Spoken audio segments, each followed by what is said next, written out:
Hello there and welcome to the third round of the Enduro World Series 2017. My name's Rick McLaughlin and as ever it's my job to be your guide as we go and hunt for the world's fastest mountain bike racer.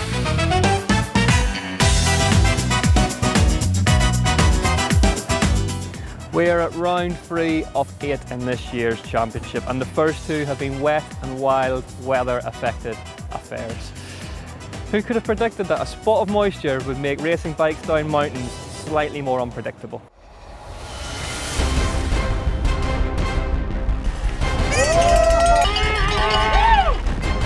No visibility. Big surprise and crazy. I'm so happy.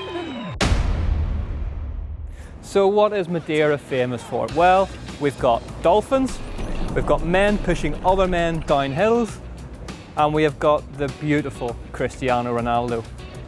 But aside from all that, the island is making a name for itself as one of the hottest destinations in European mountain biking.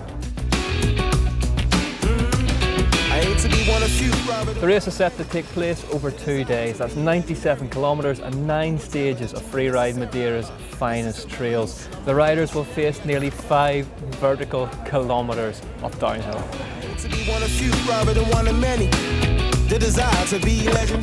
Without further ado, it's time to get the riders on the stages and start the clocks. Powered by Freeride Madeira and sponsored by Absolute Black, this is the third round of the Enduro World Series 2017.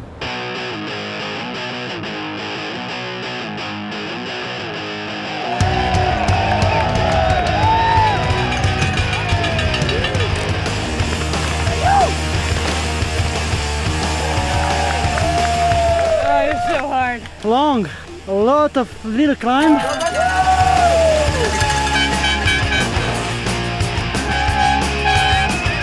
Brutal. It's killer. It's a killer. Miserable. That's tough. It's a hard trail to feel like you're riding a bike well when you're 10 minutes deep. I'm pretty happy to start doing that.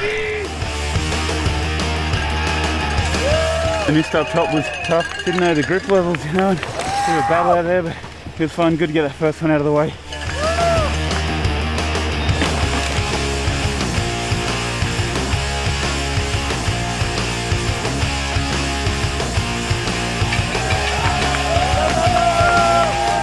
Riding blind, I've lost the lenses, and I was like, oh, corner!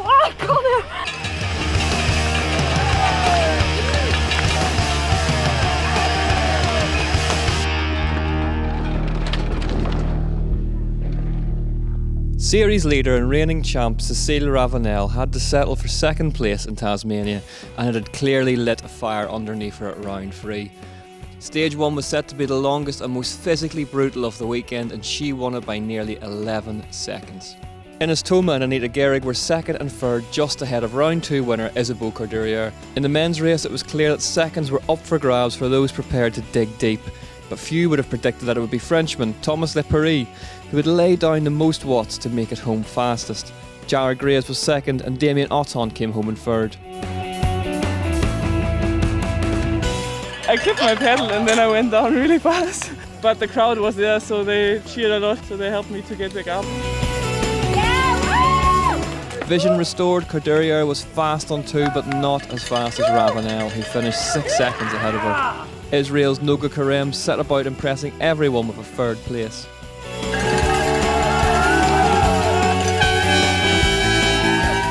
The series leader Adrian Daly won stage 2. At just 20 years of age, the Frenchman was here to prove that his title lead was no fluke. Laparis and Borges rounded out the top 3.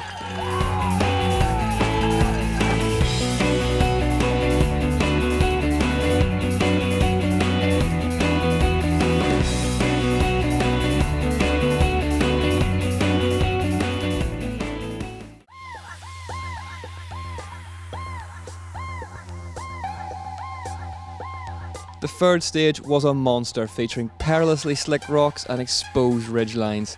Getting body and bike to the finish in one piece was top priority.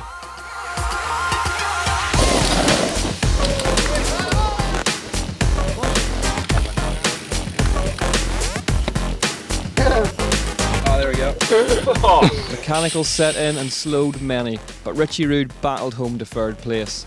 Jesse Melamed came in just ahead of him in second, and Daly topped the timesheets to claim the stage. Those results meant that Melamed was now in the driver's seat in the overall.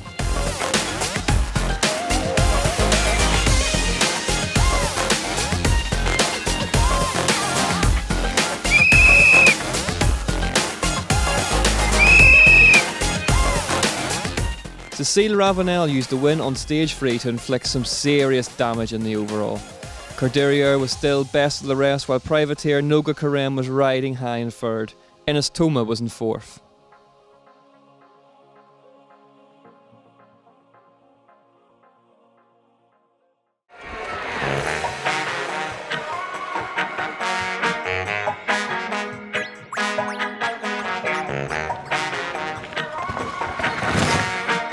Yeah, I've had a good day. It was pretty solid. Like, I didn't ride too crazy. I went pretty safe. A lot of guys have already had problems, so I'm just trying to stay consistent. I think at the end of the weekend that'll end up in a good result.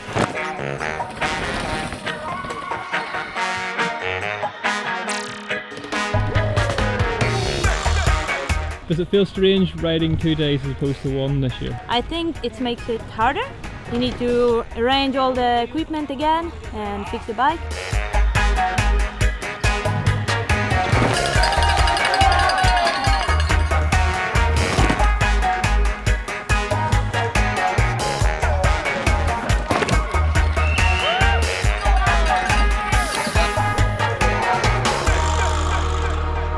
Day 1 ended with arguably the riders' favourite test of the weekend in stage 4. Cécile Ravenel swept the day with a 4-second victory to cement her overall lead by 53 seconds. In the men's race, Melamed was sitting pretty at the top of the timesheets, with stage winner Daly in close contention and Ireland's Greg Callaghan in third. Callaghan had quietly gone about his business all day and stayed clean throughout a tricky day's riding. I know Cécile really wanted to show everyone that she is the first, and she proved it to everyone. I'm like, okay, you're way faster than me today. I'm happy we finished with a red stage. Stage 4 was dry and downhill, and it was so cool. My tires are not flat, I'm alive, so now it's perfect. Yeah. Very stoked, yeah. I mean, this is what everyone wants to do, and to be leading up to day 1 it's sweet, but I know that I got another day to go, and try not to get too ahead of myself here, but just, you know, I'm happy to have a solid day under my belt.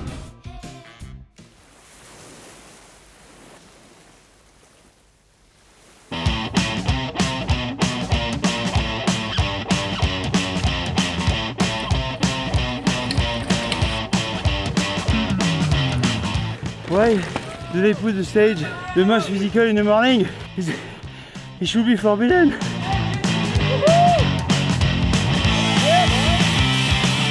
Too tight. Just too much on my mind, you know.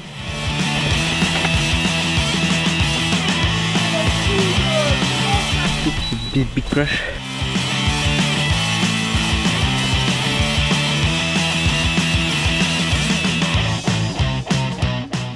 It just stop.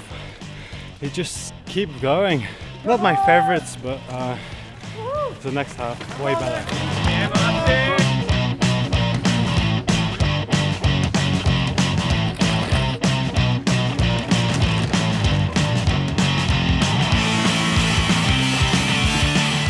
Not my type of terrain, but yeah, I tried hard and let's see. The sun stayed out on the second day of racing, and Isabeau Cordelier knew that she had work to do if she wanted to catch Cécile in the overall. She made a good start with a win on stage 5. In the men's race, the hard-charging Robin Wallner suffered a broken chain when attempting to capitalise on a good day 1. Melamed admitted that he was feeling the pressure, but battled to third on the stage to hold on to his lead. Damien Auton, meanwhile, was holding on to second, and Belgian Martin Mays was on the move up into fourth.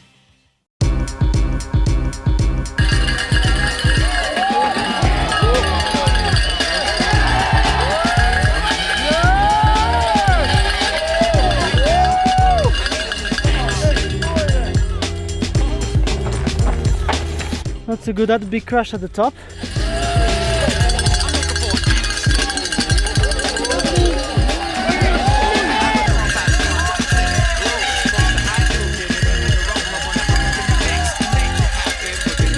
I like when it's steep and switch off your brain.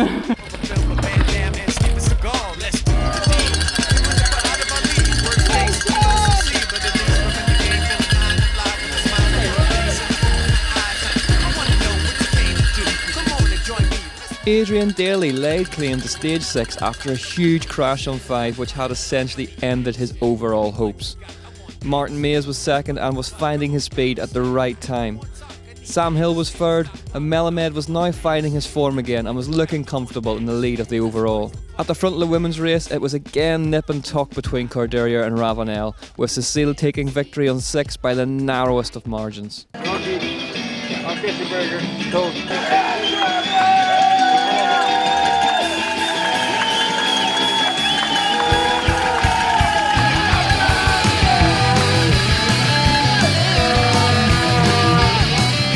I just came down and I think Jesse might have had a big mechanical.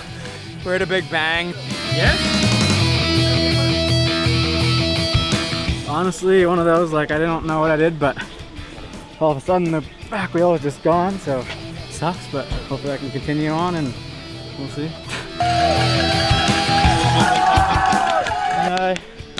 Last time here at the top and I get puncture. Finally, first run that I stayed on my bike.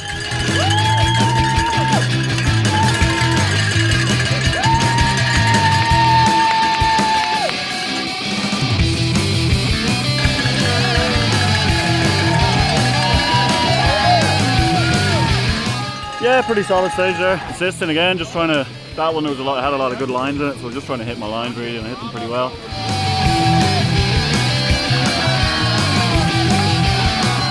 Everyone's having a lot of problems. It's a wild race.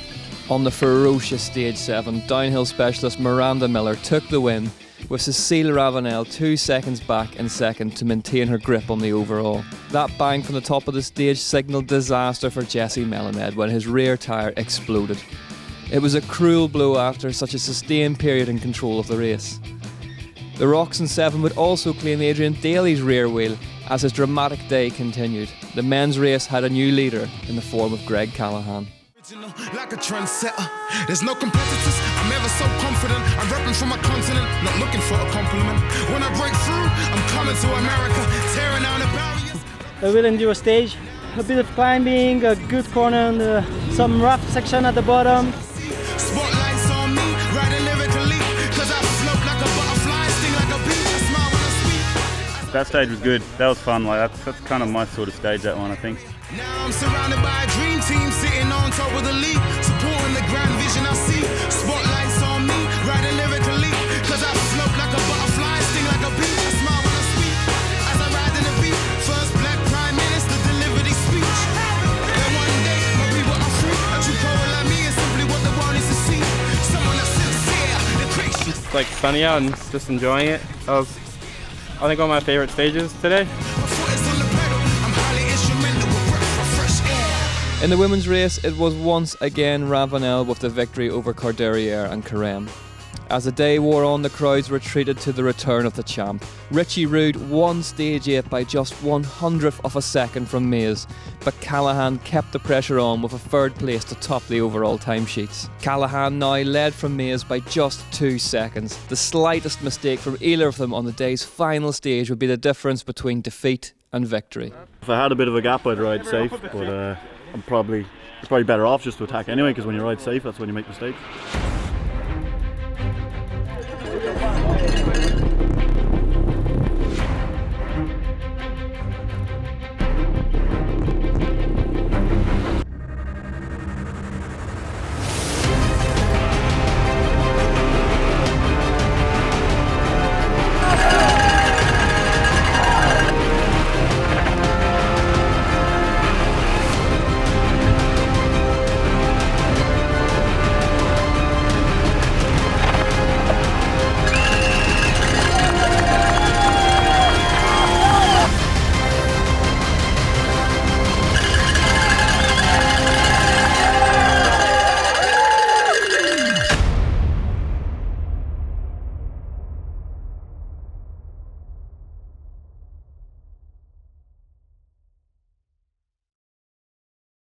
Just to fully assert her dominance, Cecile Ravenel won the final test by 4 seconds. It was an imperious display which saw her riding at her very best. Isabeau Corderia was happy with her points haul but just couldn't live with her compatriots' pace in Madeira. Noga Carême finished a sensational third as a privateer with a stunning performance. Richie Rude again turned on the afterburners to take the win on stage 9, but it would be Callahan who'd edge Mays to glory as they finished the stage 3rd and 11th respectively. Yeah, boy!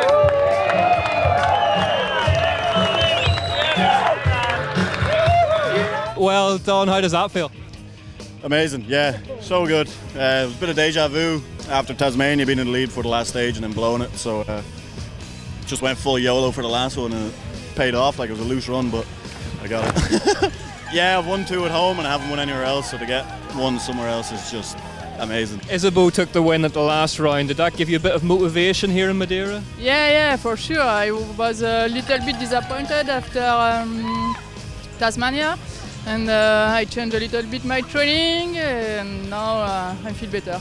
2 seconds back going into that last stage, does that play in your mind at all? No, I didn't really want to know the times because it makes me really nervous. I knew we were really close each other, and unfortunately on the last stage, I first few corner I went down, and enduro these days so tight. So as soon as you make a mistake, you're a bit back. We had like to really push on every stages. It was physical, in the climb, in the downhill. It was like never stopping. Was today a bit easier with the weather drying things up a bit? Yeah, maybe easier. Also, I felt more confident. I was like having more fun today. So yeah, good day. After 3 rounds then, Cécile Ravanel leads the Women's Enduro World Series from the superbly consistent Ines Thoma, and Scotland's Katie Winton holds on to 3rd. Carême is hot on her heels however in 4th, whilst Corderia is left to rue that DNF at round 1 back in 7th. In the men's, Greg Callahan's 3rd career win cements his lead in the overall, confirming that he will be the last man down the hill at his home round in Ireland. Adrian Daly's disappointing day 2 sees him drop to 4th behind Martin Mays, while Sam Hill continues to impress on his first full year of EWS duties in 2nd spot. In the team standings, the Cube Action team finished ahead of Commensal and Ibis Cycles Enduro Race team. That result would give Ibis a lead in the overall, ahead of Canyon and GT Factory Racing. So there we have it, yet another extremely exciting Enduro World Series round in 2017. They just keep getting better. Cécile Ravanel puts the disappointment of Derby behind her to take victory over Isabeau Corderia. And in the men's race, Greg Callahan scores his 3rd career victory. This time, and for the first time, outside of Ireland, where we go to next. Richie Rude finished today really strongly with 2 stage wins. Martin Mays in 2nd, Damien Otton in 3rd. This is turning out to be one of the most unpredictable championships of recent years. What will happen at the next race? Tune in next time to find out.